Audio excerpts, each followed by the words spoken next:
Welcome to Not Milk Never Milk. Subscribe if you're lactose intolerant. You start by confirming the driver version so you know what to replace. Once done, download the correct Nvidia package for your GPU and OS. Make sure the file is ready. You should create a Windows restore point and close GeForce Experience, games, and monitoring apps to avoid conflicts. Then reboot into safe mode to remove remnants. You will use a cleaner utility next.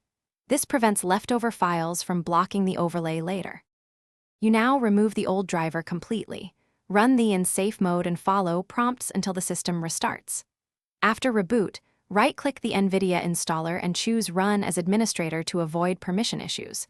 When the installer opens, pick Custom Install, check Clean Install to reset settings, and include GeForce Experience so the overlay is re-enabled.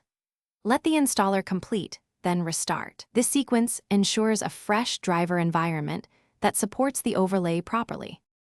You finish by opening GeForce Experience, signing in, and toggling the in-game overlay on in settings, then test with Alt+Z. If the overlay is still absent, make sure Game Stream and any HDCP options are compatible and that Windows updates aren't pending. Sometimes missing components block overlays. If problems persist, reinstall GeForce Experience or try a slightly older stable driver. Also check that antivirus or privacy tools aren't blocking overlay processes. Thanks for watching. If this was helpful, leave a like and consider subscribing. See you next time.